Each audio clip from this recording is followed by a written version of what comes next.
What's up, smooth babies? Welcome to Phucks. It's your favorite non-wrestling wrestling podcast coming to you every Friday morning. Bittermarks.com or wherever you get your podcasts from. If this is your first time joining us, thanks for checking us out. Feel free to email us, bittermarks@gmail.com. Ask us any questions you have, whether they're pro wrestling related, whether they are non-pro wrestling related, whether you are seeking legal counsel like I am. Whatever you want, bittermarks@gmail.com is the best way to get a hold of us. I am your host. My name is Sasha, and I'm joined by my dear friend. I think he's got a good lawyer. Maybe let's find out about that. It's Peewee. I'm working on my legal team, putting that together. How are you doing, man? I'm doing okay, but we got some interesting stuff to talk about today. Finally.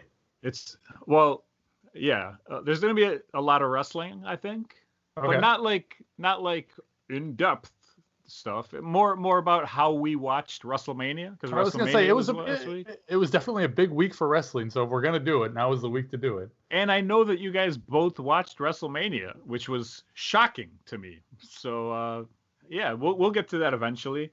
I have some interesting stuff about the USWA. We got some ECW. So, the good wrestling that we can talk about. And then we got some, I'll get to it in a second, but we are joined by the punctual prince of podcasting from parts unknown Illinois. It's producer Tony. What's up, everybody? How's it going? There he is. What's up, man? So here's the thing. I got to start things off by telling you about the last 2 weeks of my life. I am a man who stays away from stress. I just like to live my life and enjoy what I'm doing. And I know I'm not going to have any money by the time I'm 60.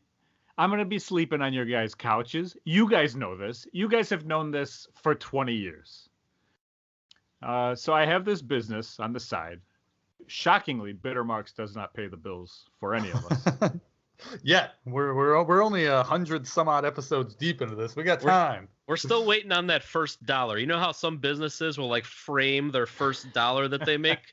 We have yet to make that dollar. I would argue that. We've made money on the T-shirts. Yeah, what do you mean we? Where's my cut? I mean the company. I mean the Bittermarks Enterprises. I don't mean any of us. I have a frog in my wallet, and the two of us share the dollars that come to my PayPal account. This is not a not-for-profit. This is strictly for profit. All right, and there's not been any profit on this side. I hear around episode 1000 is when things really start. That's when the checks start coming in. Ooh, yeah, all right, we're getting there. We're getting there. So I have this separate business of mine. I drive a little truck. Whatever. Doesn't really matter. I had my first major truck issue last week. Oh no! I was on the highway, and I lost a bunch of power. And so I'm sitting there and I'm driving, and I can still go about 50, but it's slowly going down a little bit. Okay. And I'm like, all right, I'm gonna keep driving. I think I can make it back to where I can park or whatever. The truck will walk it off. Yeah, it'll be fine. Yeah. I mean, I assume trucks fix themselves anyway. So right. Yeah, they're basically Wolverine. Yeah. So I get back. A little bit of trouble, very much lack of power. I'm flooring it at one point, and it's going 30. Oh no. Yeah. So things aren't good. I take it back. The next day, normally I take my truck to one of my cousin's shops, except he is now further away from me because where I keep my truck has moved. And so where I brought my truck was a block away from where I normally park it. Okay. And I brought it there. I heard of this place before. I've heard that it's expensive because it is kind of like going to a dealer. But I figure this is something, it's a block away. I know it's something important. It's something big. Why not just pay the extra money, get the thing done? So I take it to this place the next day. I had to get it towed, $200. To go 2 blocks, basically. and I get it to this place, and they tell me that I need 2 cylinders replaced. They run a test, and they say 2 injectors in my engine are they have a test where they hear if they're buzzing. They're not even buzzing. They're done. Okay. And so the other ones are at least buzzing, but they can't tell anything until they go in, AKA take my cash. So they say it's going to be 2 injectors. They give me a quote, 5,000 American dollars. Oof. Oof. Oof. Yeah, times 7. I mean, that's a lot of oofs. Many oofs, yeah. Yeah. And I say, fine, I have to do it. There's nothing here. I'm not going to take it somewhere else. I'm not going to, tow it to a different place. They opened it up. They tell me 2 more have to be replaced. And while I'm at it, may as well replace the last 2 because I have about 150,000 miles. So they don't want to close it up. And then 6 months down the line, they go bad. Okay. Do you want to say what you paid for this truck originally? A lot. A lot? Okay. So I don't know what a truck goes for, but okay. Yeah, I don't want to say, but it's a good chunk. Okay, I'm just trying to get it in relation to the 5K, but okay, it's not worth getting another truck at this point. It is worth fixing it. Correct. Okay, I'm with you. And that's even a discussion I have with them. I'm like, if you guys see other stuff in here and you are gonna like upsell me and do whatever, please just tell me. Maybe it's better that I just buy another truck. And they're like, we're going to fix it. Don't worry about it. But after all this other stuff, it adds $2,000 more to it.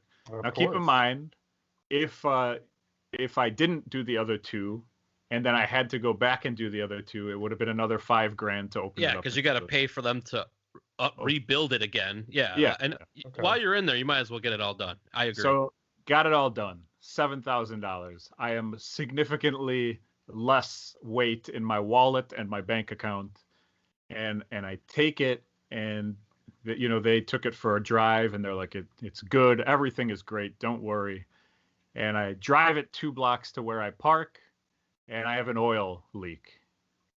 And I have not an oil leak like here's 2 drops of an oil leak. I have an oil leak like when the ducks, when you have to bathe the ducks because there's too much of it. Your truck evacuated itself. I go okay. And so I call them, and at this point, it's like 5 o'clock at night or whatever. The guy I've been talking to the whole time is gone for the day. And they're like, he'll be back Monday because this was on a Friday. Oh, of course. Yeah, of course. And they're like, bring it in right now. We're here till 9. And I was like, I can't. I am working. And I had to work with my other truck. I have 2 I was going to ask, is this holding up your business? Like, are you able to? Because the only other truck I have is significantly smaller. Okay. So I can do twice as much work for half the rate, pretty much. Fabulous. And so I'm like, but I can bring it in tomorrow. So I bring it in the next day. And what they're thinking is that, like, I can see where it's leaking. It's leaking all over the oil filter. I mean, just doused in oil. I'm thinking maybe when they did the oil change, because I also had them do an oil change, maybe they didn't put the filter on right. Yeah. Maybe a seal on the filter, something broke, whatever it is. And they tell me that so I bring it in, I sit and I wait while they're checking it out. An hour goes by. The guy's like, yeah, I think it's just the oil filter. 10 minutes go by after that. And he goes, your oil cooler is leaking. It's not the oil filter. And I said, well, that's cool because you're going to replace it like for free. And he's like, no, we didn't do anything on that. The part that we worked on was on top of the engine. And then the oil cooler is right here. And I know it's right next to where they worked because it is literally soaking the oil filter in oil. And I told him, yeah, but it's not attached to the $7,000 that I just gave you. The oil change. But with the oil change, whatever they did, it's not like exactly into the oil cooler. But I did talk to some other mechanics, and they're like, if your oil filter gets stuck, they can shake it around. They can jab it with screwdrivers. They can do all kinds of things that if they miss, they can damage something else. Sure. So I'm furious.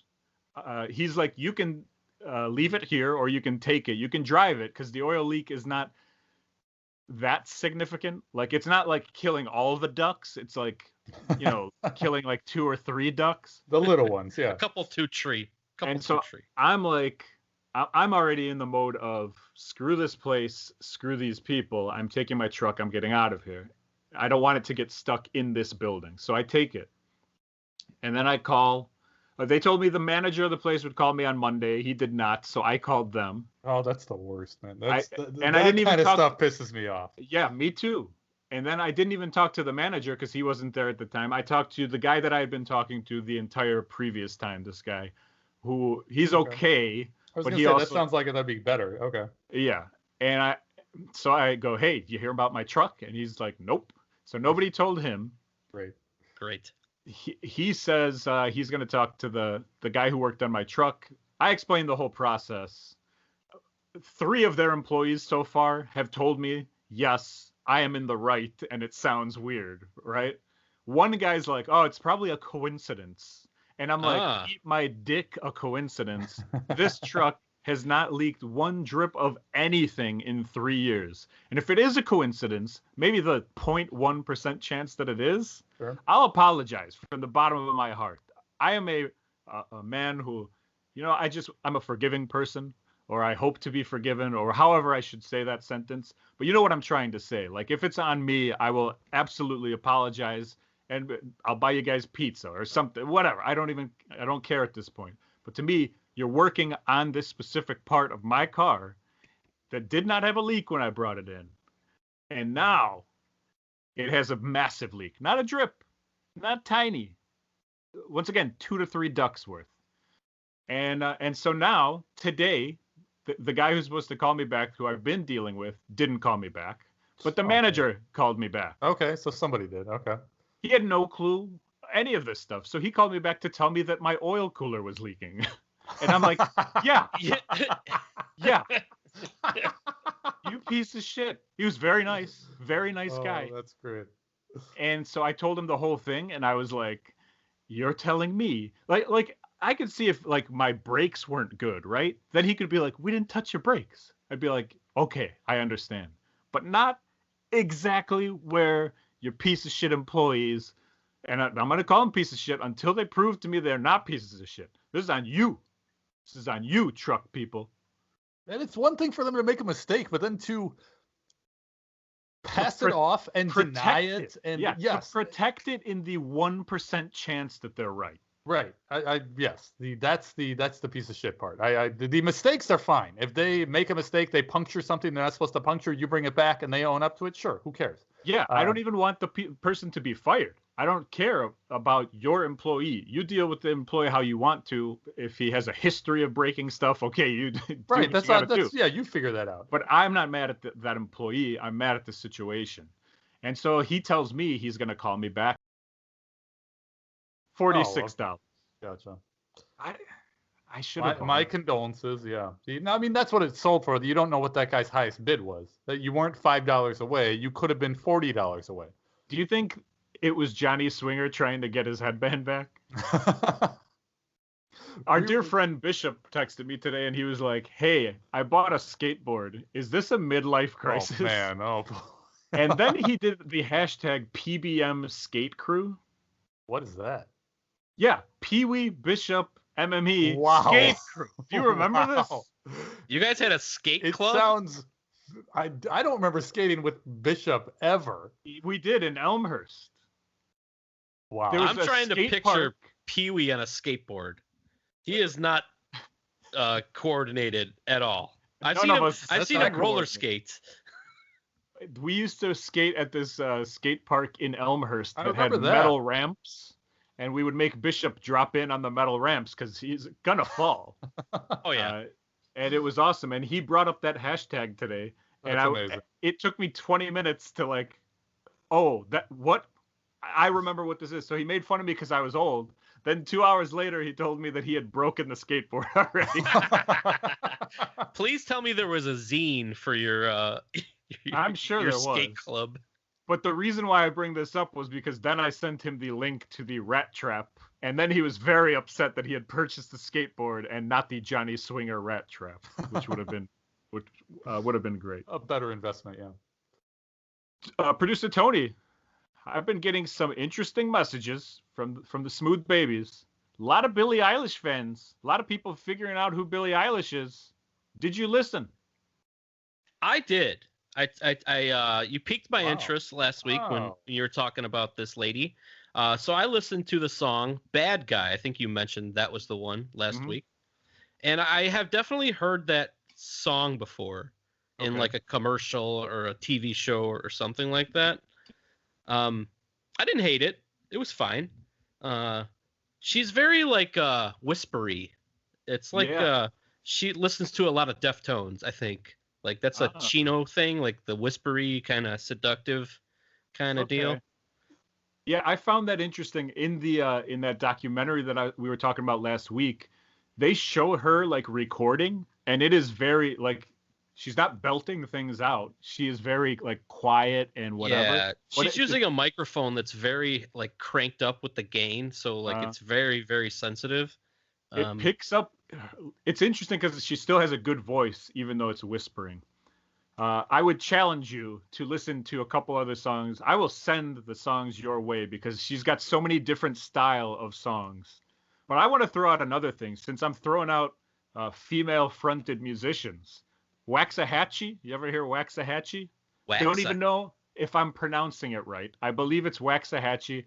Check out the song Fire. It's off her album that came out last year. Is that Fire? Her name? Yeah. Her name is Waxahachie? Yeah, it's one word. Wow. How do you spell that? I don't even know how to type that in. X-A-H, and then some bot somewhere will figure out the rest. Well, I'm glad you listened to it, but I do want your opinion on a couple more of the songs. And thank you to the people who reached out who were like, hey, I listened to that, and now we're all 38-year-olds listening to a 19-year-old girl. I'll give anything a try, like musically, but like it's not as dumbed down and as like shitty as most pop songs that are created in like the last 5 years. Yeah, I'll give her that. And you said the brother is the producer, like he made those beats and all that stuff. He even won Grammys for his producing, like producer of the year at 23 years old or whatever. Very, very talented. Yeah. Talented family. Producer respect there. I like that. Weird, interesting family, but yeah, good stuff. All right, so while I'm on eBay, I check twice a day on eBay to see if anybody has posted the complete DVD set of the USWA history.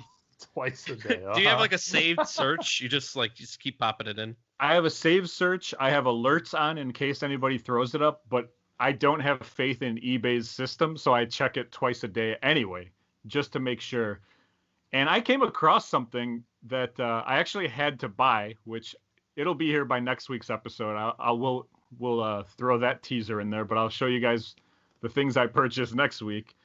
But I came across these cards, USWA cards, and they were like handwritten flyers. They look like old DCWA flyers.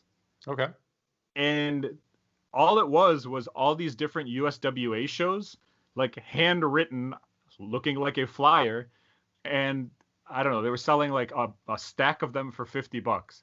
I did not buy this. This is the biggest waste of money I've ever seen in my life. But I went through the pictures and I found some interesting tidbits on some of these things. So I wanted to go over a couple of them. Some of the matches were at the Nashville Fairgrounds. Very cool. Okay.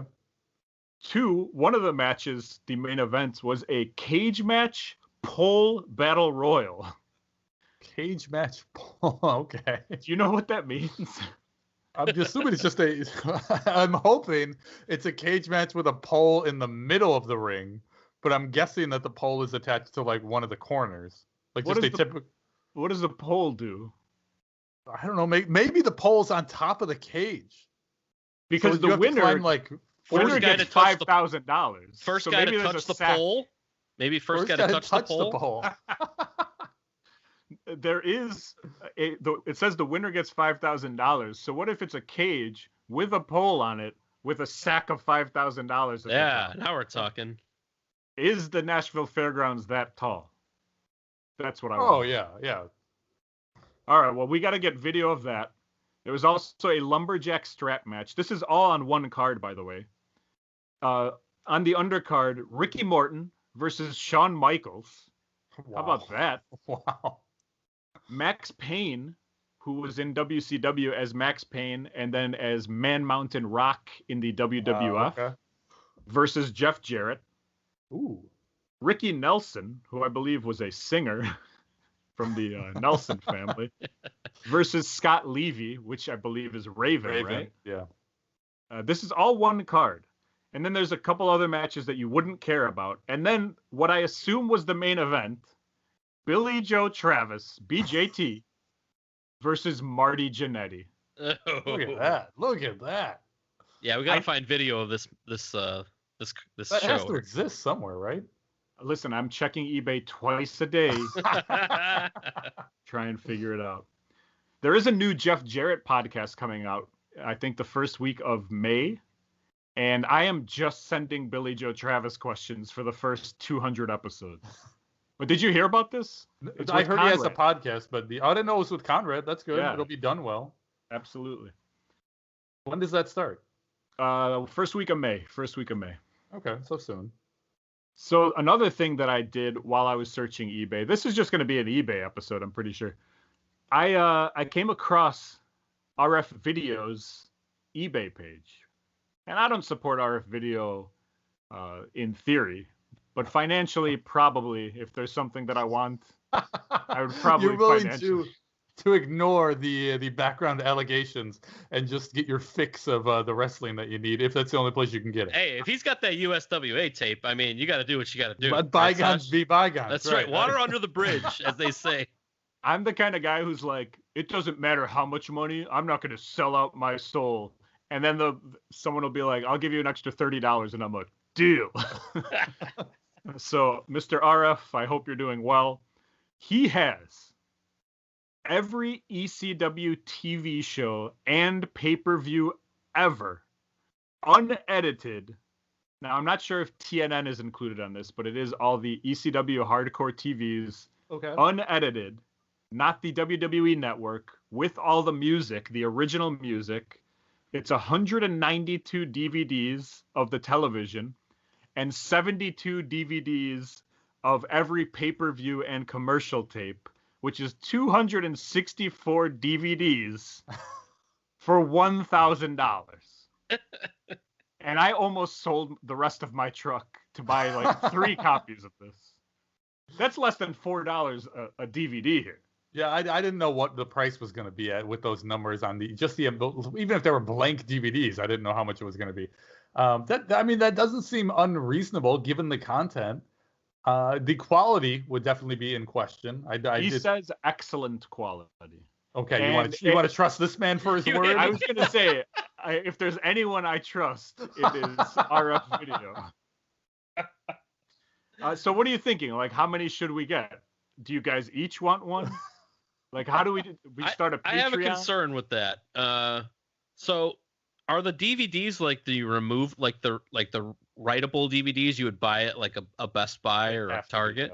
I would assume. Yeah. If that's the case, the shelf life of those is only like 20 years or so. Okay, I won't be here in 20 years. That's what I'm saying. Like, it's not a good investment. Like, I would rather have him put it on like a fucking flash drive. Like, oddly enough, it's probably the best investment I would ever make. I watched Born to Be Wired this past week. The RF Video that our dear friend Bishop got. Oh, nice. Gave me all the tapes. So I started watching some of the tapes. So I watched Born to Be Wired start to finish. And I don't know why I watch any wrestling today. Like, it was that good? It was the best thing I've seen in 20 years or however. I obviously remember the main of that show. What was the undercard like? Bam Bam Bigelow versus Spike Dudley. Okay, those were good, yeah. The FBI versus Pablo Marquez, not to be confused with Tom Marquez. Wow. Don't know about the relation. Who else? There's a Shane Douglas versus Lance Storm, which is pretty good. You don't hear about the two of them too often. Chris Candido versus somebody I'm forgetting. Mikey Whipwreck versus Louis Spicolli. Bunch of good matches on there. But most importantly, I mean, I miss ECW, man. It was so like good to see like what I missed from before. So just like the video starts off with the shittiest quality graphic, like worse than the graphics that I make. You know what I mean? Just like this piece of shit. It says "Born to be Wired." Wired's probably spelled wrong. The two is a two because they couldn't figure out more letters or whatever. And then it goes into the show, and the crowd is like the hottest crowd you've seen in 20 years, whatever. Man, it was just so good, man. Thinking about that stuff, Spike Dudley versus Bam Bam is like, to me, that's like the epitome of ECW nostalgia. I'm to the point where I'm like, can I borrow that VHS tape so I can show Connor some of that stuff? Like that's good stuff right there. Yeah, it's like, I don't know how to explain it too, because it's not good. Like, it's not good quality show. There's no graphics that say like, here's the wrestlers, right? They only have the graphic at the beginning and the end. There's no like pop-up that says Spike Dudley. You know, it's just this dingy, shitty, whatever. It's ECW. We know what it is. Right. We know what it was, but it was so good it didn't need.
Overall feeling I got from ECW, and I still get from ECW, is just whether it was real or artificial, was just a sense of family.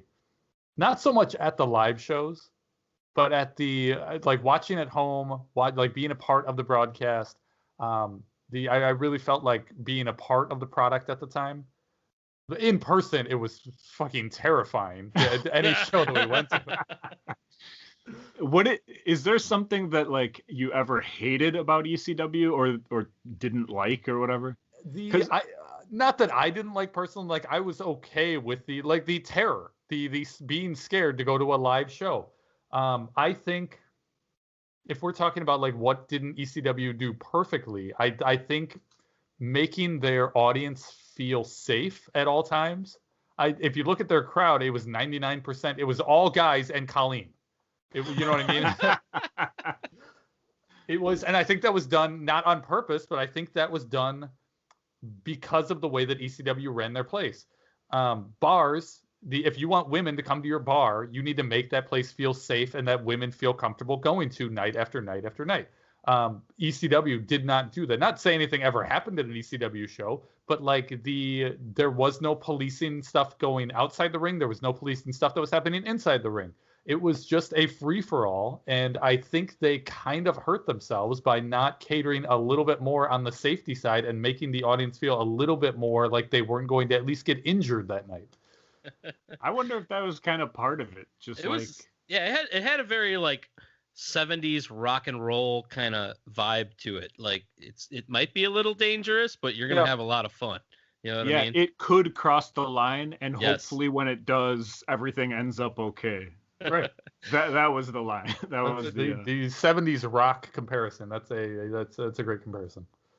Yeah, I always appreciate. I was kind of late to the ECW thing. Like I didn't watch it as early as you guys did.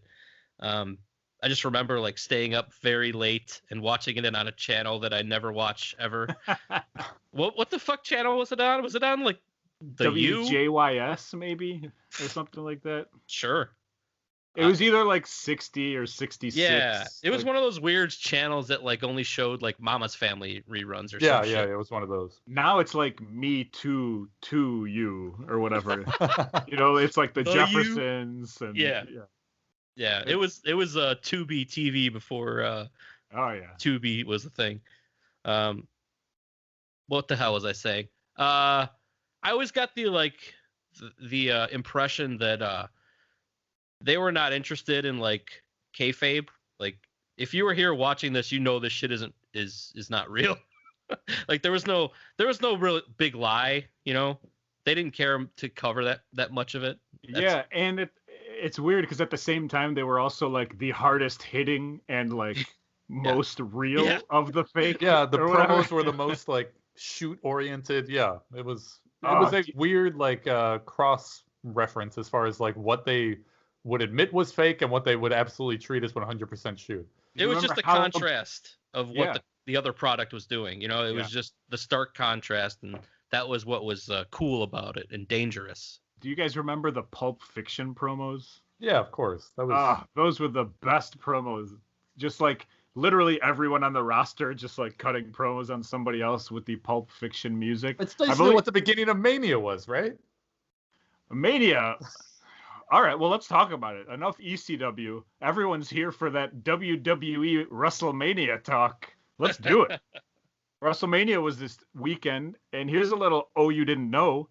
This weekend was the first time since WrestleMania 4 in 1988 that The Undertaker, Triple H, or HBK wasn't on the card. Oh, wow.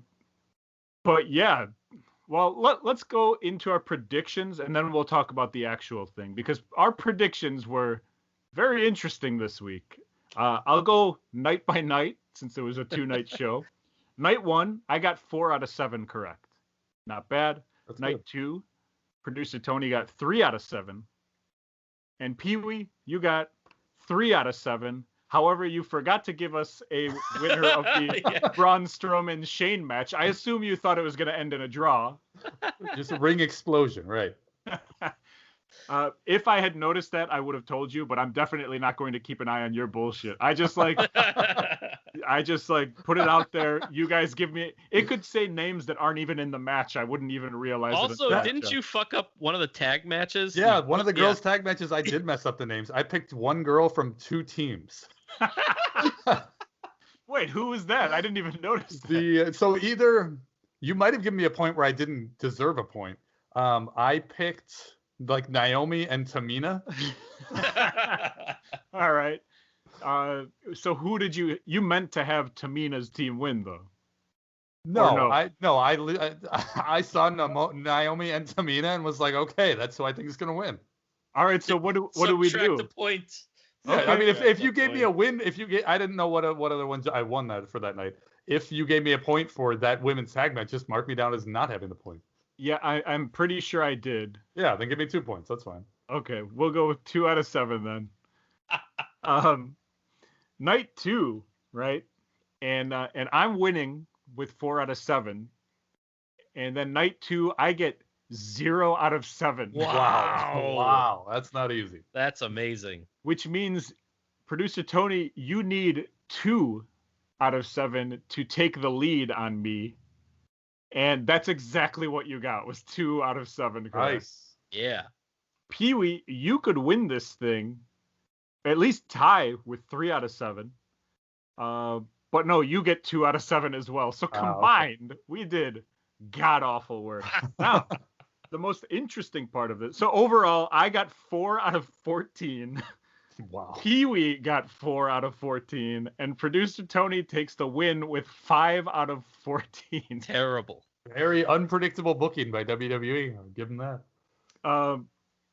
The best part of all of this, producer Tony, 4 for 4 on women's matches. We are calling you the king of women's wrestling. 4 out of 5 of his picks were the women's matches? Yes. I got the strap, baby. I am the Royal Rumble women's champion for a reason, okay? Including both tag team turmoil matches. One of them was out of like 6 or 8 teams. Yeah, there was like 4 teams. You picked it correctly, and then you picked that team would lose the next night correctly, which blows my mind. Like, you would think that team would go on to win the title. You would think. That's why you got 0.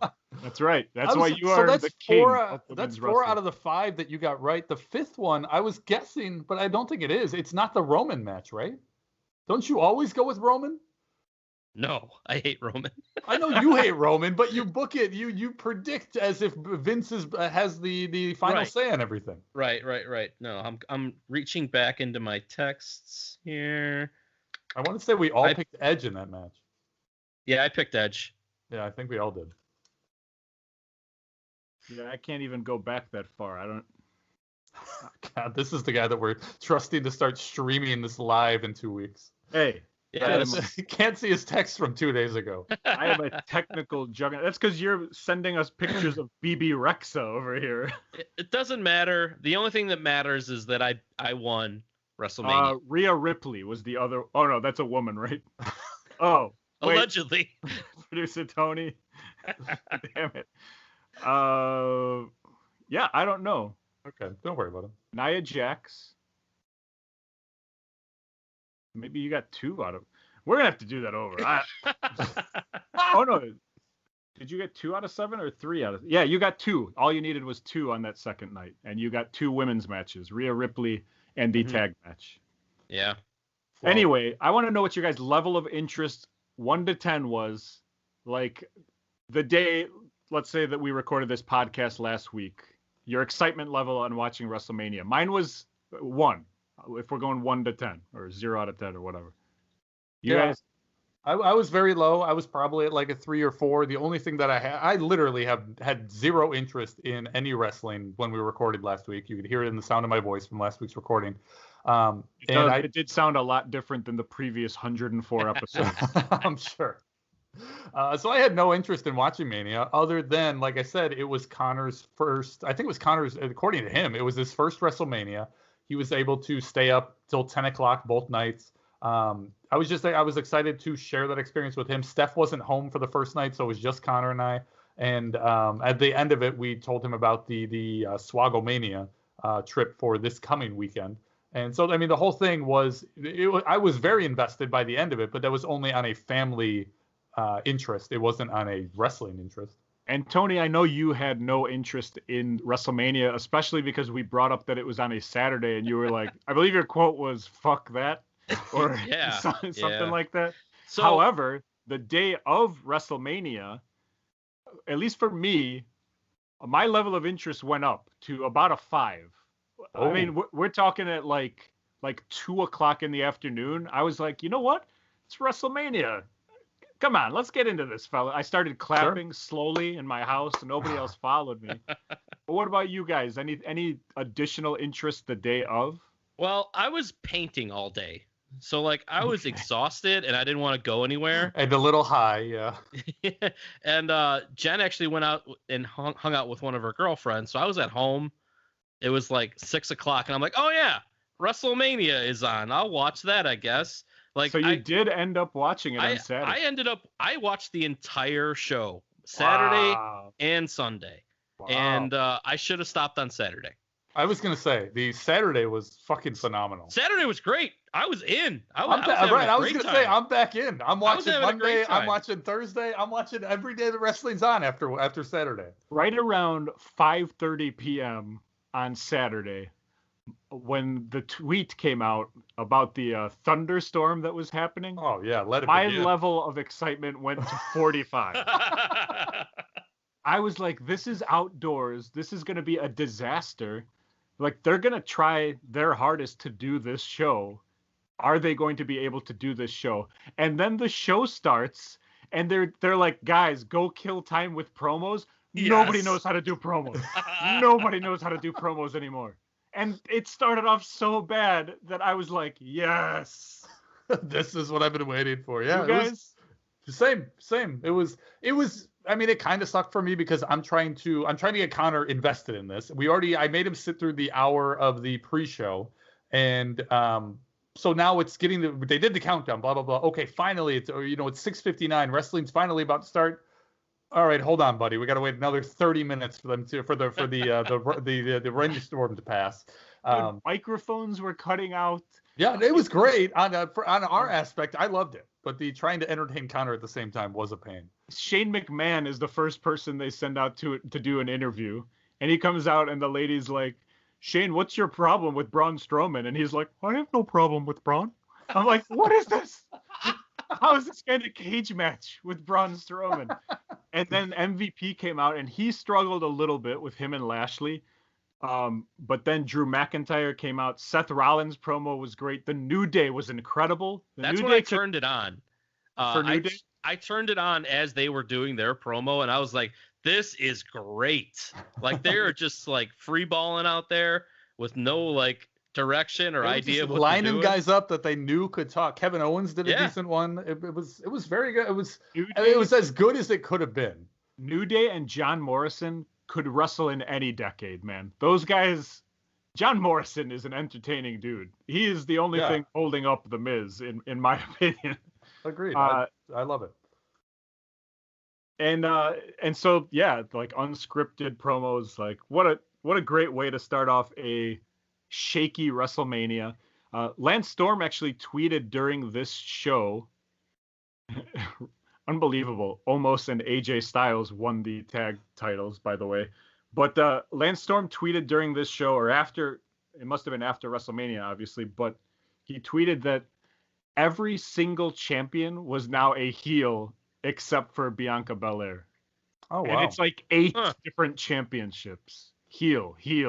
All at WrestleMania. There was so many title changes, and they gave them all to the heels. What did you guys think of Bad Bunny? Very impressed. Very impressed with this kid. Now, he's been training for a very long time, right? It shows. Yeah. I don't know how long he's been training, but even on Raw, like, I gave him the celebrity treatment, like, okay, whatever, who cares? Gronk Part 2, like... Yeah, it's David Arquette. Yeah, it just doesn't really matter. Week after week, you, like, heard things that he was actually showing up to, like, meetings. He was really into it. He was friendly with everybody. He was training to like, do well. And you're just like, okay, this guy's doing all right. He was cutting promos, like... he has an accent or whatever, but his promos were perfectly fine. And then he goes into this match, and you're expecting him to be the hot tag. Hot tag, right? Of course he's going to be the hot tag. He takes the heat the entire match. Unbelievable. Maybe the best celebrity wrestling showing of all time. I saw people comparing him to Pat McAfee. McAfee did a very nice job at NXT a couple months ago. But those two, I mean, other than LT, you're not going to beat them. And night one was great. Night one all around, the show was excellent, including. What did you think? Yeah, go ahead. Including what? Sasha Banks and Bianca Belair. Okay. I never give Sasha Banks credit. I was going to say, night one has all the guys that you hate on it. And it was according to you and me, and I believe Tony, it was the best by far night of WrestleMania. Clearly the best night of WrestleMania. After night one, I was so excited for night two, and night two sucked. Yeah. Yes. Agreed.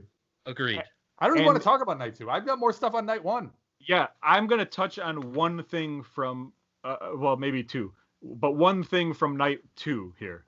Kevin Owens and Sami Zayn. You guys hate Kevin Owens and Sami Zayn, or at least Kevin Owens. Best match of the night. Like, it had to be. I guess. Pick another match. I was a lot less invested in night two than night one. It was just, I just had a different environment. It was a different feel for me. I couldn't even watch the first match because my son was too afraid. It was... It was just a different feel of an atmosphere for me. It wasn't a different environment. Atmosphere is the word I'm looking for. But I've said this before. I don't like Kevin Owens. I don't like Sami Zayn's character. I still don't think Sami Zayn looks like a wrestler. No, I commented it to you guys that none of those guys have seen a gym in like 6 to 7 years. They do not look like wrestlers. You cannot put those guys in WrestleMania. I'm sorry. Like, it's so interesting because the two of them are like, for people who have watched wrestling throughout the time where we did not watch wrestling, people are like, yeah, Sami Zayn and Kevin Owens are like two of the best. So, and Sasha, it would be like if me and you right now went and just worked a match in WrestleMania, a fat guy and a scrawny guy. I mean, no offense. Which one are you? And I'm asking for a particular reason, because whichever one is Kevin Owens cannot do the stuff that Kevin Owens does. Sure, that's fine, but that doesn't mean that he needs a spotlight. I'm with you on. I understand the look part of it. If it takes you out of it, it takes you out of it. It does, big time. He's wearing like basketball shorts and like a fucking cutoff shirt, like he's working out at the Lifetime Fitness. I mean, come on, get some goddamn gear at least. I can't argue with it, but I'm a fan of his, so I push that stuff to the side. I don't know. Peewee, you said you have other stuff from night one. What else you got? You hate Shane McMahon. What were your thoughts on the cage match? Specifically, that bump. Yeah, cage match was fine. I mean, I don't care about the match. I don't even remember the match. That cage bump, where great bump. Shane literally is doing it's not a swanton. It was literally a flip bump. Just a flat back bump from the second story of a building. Yeah. Right. Into the middle of the ring. And he jumped 3/4 across. He jumped up and then out. Like, it was, I don't think I've seen a better cage bump than that. And I agree. To me, that's scarier than Foley's. I hate to say that I agree with you, but I totally agree. And it didn't look shitty. Like, it wasn't like a push, and then you could tell him he was setting up. It looked like he got tossed, yeah. It looked really good. He landed a little bit higher on his back, but, I mean, it was a very good bump off of a second-story cage or whatever. It was scary, and my jaw was literally, my mouth was open, so much so that Connor looked at me and started laughing because I was so in shock. I do not like saying nice things about Shane McMahon, and I'm not going to, like, right here, but I will say that when it happened, I just like shut up. I was like, okay. When it happened, I had to look it up because I wasn't sure how old Shane McMahon was, and the guy's like 51 or 52 years old, and he's taking a bump like that. That's fucking crazy. That's insane. Yeah. I will say maybe gained a little respect with me. Maybe. Oh wow. Maybe. Only a little though, which means he's still way under the ground currently. So. What else? What else did you like? I really liked the main. I thought they told a very good story. I like Sasha Banks' new look. It's, to me, WWE isn't so much about like your wrestling skill and your ability to actually do wrestling moves is like number 6 of things that are important. And I think Sasha Banks, while that number 6 isn't that great, I think she's nailing 1 through 5. Yeah, she's won me over the past year or whatever with her wrestling. Okay. Like, I used to think it was very not believable because she is skinny and tiny, and things don't look good. It's like the same thing that I have with Alexa Bliss. It's like I can't trust that this person would be fighting someone and winning, like, Sure. ever. But over the past year or whatever, her wrestling's been fine. I really liked when, and the internet loved this as well, but when Bianca Belair started crying because of the WrestleMania moment, Yeah. Sasha Banks did not. Like, she could have very simply, like, given a, like, here we go. Yeah, look. like a fist bump and then let's go. Or yes, yeah. agree. And instead, she just kept, like, I know, let's like, fight. I agree with you. Absolutely. Yes, it is historic. Yes, it is something monumental, but we don't need to acknowledge that right now. Let's just stay baby and heel and let's go. And how impressive was Bianca Belair? I don't care that it was Sasha Banks with the military press Yeah, she pressed her. walking up the stairs. Jesus Christ. Like, That's my girl. Can't do that with Connor. I'll tell you what. I Connor tried. saw at the end of halfway through that match, somebody did it had to be Bianca. Bianca did a stalling suplex where she picked Sasha up, stalled for like 8 seconds, and then fell backwards. Connor, after seeing that, looks at me and goes, "Can you do that to me?" Yeah, it was good stuff. Good match all around. And the hair whip at the end, the noise that it made. That should have been the finish. Absolutely. I thought that was like fake. Maybe it was, maybe it wasn't. But the bruise on Sasha Banks afterwards says that it was not fake. So, night 1 was great. Night 2, Peewee, you brought up an interesting point. This is the only other thing I want to bring up about night 2. When Roman Reigns pinned Edge, Edge was pinning Daniel Bryan. Yeah, the internet was upset about this too, and still is. They might run with this. Yeah, to have a rematch. They could, but like, one, Daniel Bryan's shoulders were down, and they made a point to make sure Edge's shoulders were down. Yes, he was on top of Daniel Bryan, but his shoulders were down on the other side of him when Roman pinned him. Also, let's stop looking at wrestling by the letter of the law, and let's start looking about it the spirit of the law. Daniel Bryan was unconscious at the end of that match. Edge was unconscious at the end of that match. Just if you ask a non-wrestling fan, a non-fight fan, who won that match, let's go with the guy who's on top and is currently awake. Like, of course, I don't even think they should do the rematch thing. To me, it doesn't make sense. Roman came off as a monster at the end of that. I also didn't like, Drew McIntyre lost to Bobby Lashley, and I thought that was weird. And last night, Drew McIntyre won a rematch, like in a triple threat. Absolutely did not like that. Yeah, that's kind of crappy. Also didn't like that Sheamus won a belt from Riddle, and AJ and Omos, so you brought it up earlier, they won the tag belts from the New Day. Neither of those guys were on Raw last night. Like, they have 3 hours to start building on the new storylines on the Raw after WrestleMania to get this thing kickstarted and start telling new stories, and they keep off 2 of their champions of the show. So let me ask you this. Not a lot of surprises, like, for a WrestleMania, but overall, night 1, we all agreed night 1 was excellent. Night 2 left to be desired. If you got to grade the WrestleMania, what kind of grade are you giving? I'm at a C+, B- ish. Night 1 was very, very good. Night 2 was like a D. Yeah, I'm kind of with you on that. I would say B-, I think. C+ for me. Night, if it was swept around, like if Saturday was the dud and like Sunday was the great moment, I think we would feel a little better about it. But I'm at a C+. Yeah, and I can't believe we're already past Mania. If you remember a couple months ago, I was like, once Mania hits, I'm not watching wrestling anymore. And here we are. I've watched wrestling twice already since WrestleMania. Twice? It's Tuesday. What did you watch? NXT was today. Wow. And you watched Raw? I watched Raw. I didn't watch NXT, but I was just trying to make a point. Okay, fine. Next week on the show, who knows what the hell. We can't possibly talk as much wrestling as we did this week. Maybe we'll see what happened to my truck, and if I'm in a lawsuit and have to wear a suit. and Peewee hosts the show. No, I'm just kidding. I'm just kidding. And then don't forget, we're gonna try doing that live stream in 2 weeks. So get prepared. Get your good pants ready for that one. What's making me bitter this week? Guys, I got nothing. I think I need to do a promo. You gotta cut a promo. Because for some reason I left this blank and I don't know. So give me 2 objects. Walter Payton's doing it right. 7-inch? How many inches is Walter Payton? Oh, you know. A fly swatter. Okay.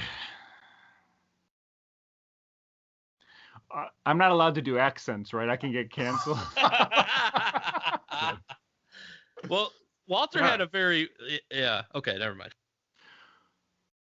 Let me tell you something about the fly swatter on a pole on a cage match at the Nashville County Fairgrounds, Daddy. Back when I was a kid, my daddy used to beat me with a fly swatter. And I said, one day, I will be able to purchase a fly swatter and beat my own children with this. But I was wrong. I don't have the money to buy a fly swatter. And that's why I have entered this match, and I will climb to the toppest rung. The toppest rung?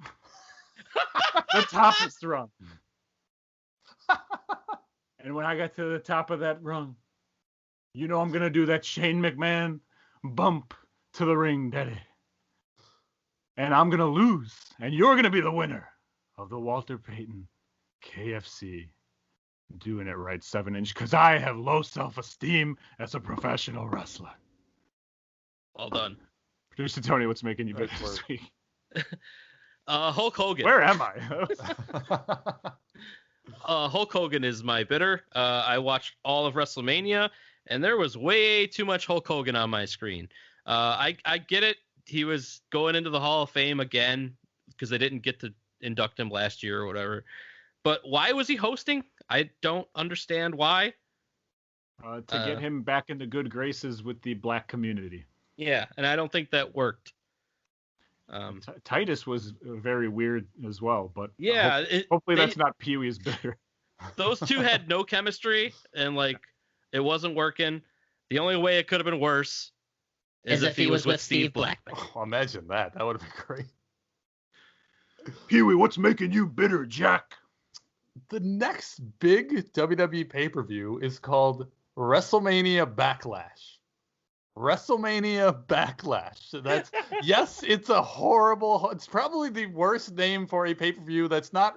You can't have WrestleMania in the name of a pay-per-view that's not WrestleMania. I thought that was like a YouTube show when they were the next pay-per-view they've combined. Yeah, whatever. What's more horrible is that WrestleMania Backlash was trending during Raw last night, which to an outside person on the outside of the fan base, they would just think that people were upset about Mania.